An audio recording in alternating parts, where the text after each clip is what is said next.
Hello guys කොහොමද ඔයාලට පරිස්සමෙන් සතුටින් ඇති කියලා හිතනවා. අද මම පොඩි බ්ලොග් එකක් කරන්න හිතුවා නෝමලි මගේ නයිට් රූටින් එක කොහොමද යන්නේ කියලා. මම මේකප් එක රිමූව් කරලා ඊට පස්සේ කරන දේවල් ටික තමයි මේ බ්ලොග් එකේ තියෙන්නේ. එහෙනම් අපි බලමු. නෝමලි මම මේකප් එක රිමූව් කරන්නේ වෙට් ටිෂූ වලින්.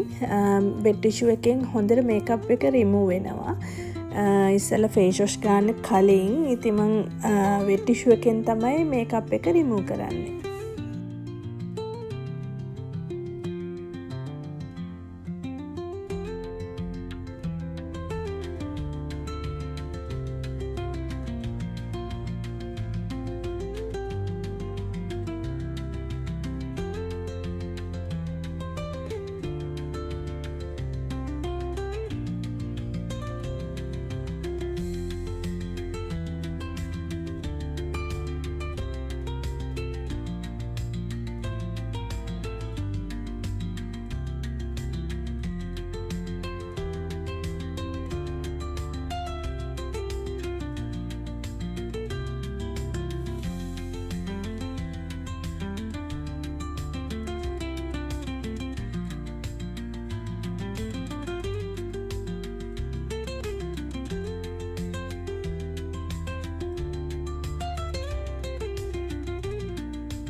දැන් ගොඩාක් දුරට මේකප් එක රිමූව් වෙලා ඉවරයි.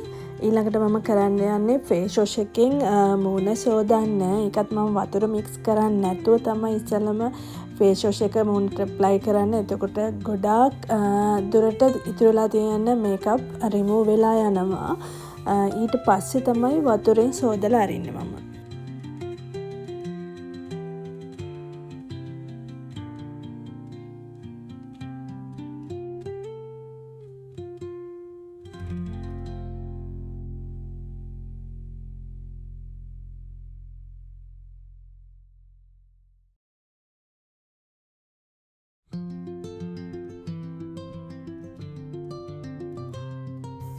මම දැන් කරන්න යන්නේ ක්ලෙන්සර් කරන එක.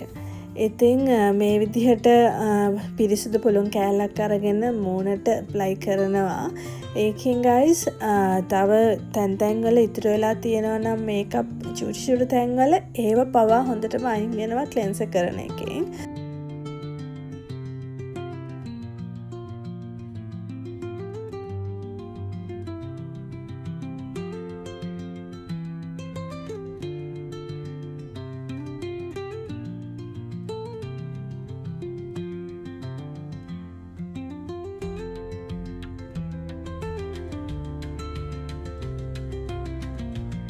විනාඩි 2ක් වගේ ක්ලෙන්සර් කරලා මම මේ විදිහට වොෂ් කරනවා. හොඳට තෙත මාත්තු කරගෙන ඉවර වෙලා තමයි ඊළඟට ටෝන් එක යූස් කරන්න ඕනේ. තෙත තියෙන්න හොඳ නැහැ. ඊට පස්සේ මම යූස් කරන්නේ මේ විදිහට ටෝන් එක.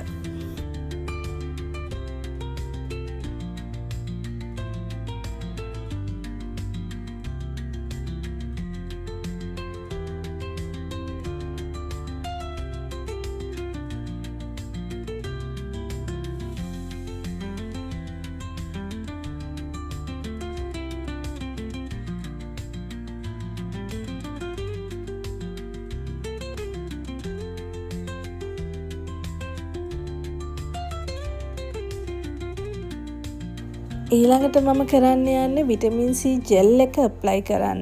මම ඩේලි මේක ඇප්ලයි කරනවා. ඒකෙන් ෆේස් එක ඩ්‍රයි වෙන එක, පිම්පල් මාර්ක්ස් වගේ චූටි අර ගැටිති වගේ තියෙන පිම්පල් හොඳ වෙච්ච හැමදේම හොඳට ක්ලීන් වෙනවා විටමින් C ජෙල් එකෙන්.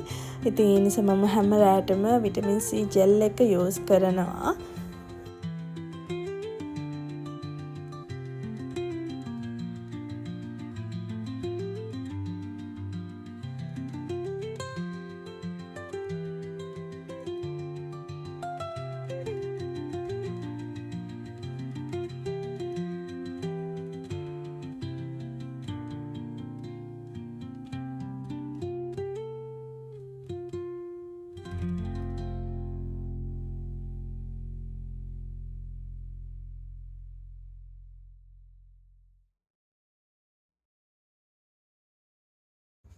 ඒත් එක්කම නිදාගන්න කලින් මේ විදිහට ෆේස් එකට එක්සර්සයිස් කරන එකෙන් අර හැම එල්ලා වැටෙන එක, හැම බුරුල් වගේ තියෙන එක හොඳට ටයිට් වෙලා ෆේස් එකේ ෂේප් එක තියාගන්න පුළුවන් ෆේස් එක්සර්සයිස් කරන එකෙන්. ඉතින් මම මේ ජෙල් එක ඇප්ලයි කරපු ගමන් ඒකත් කරනවා.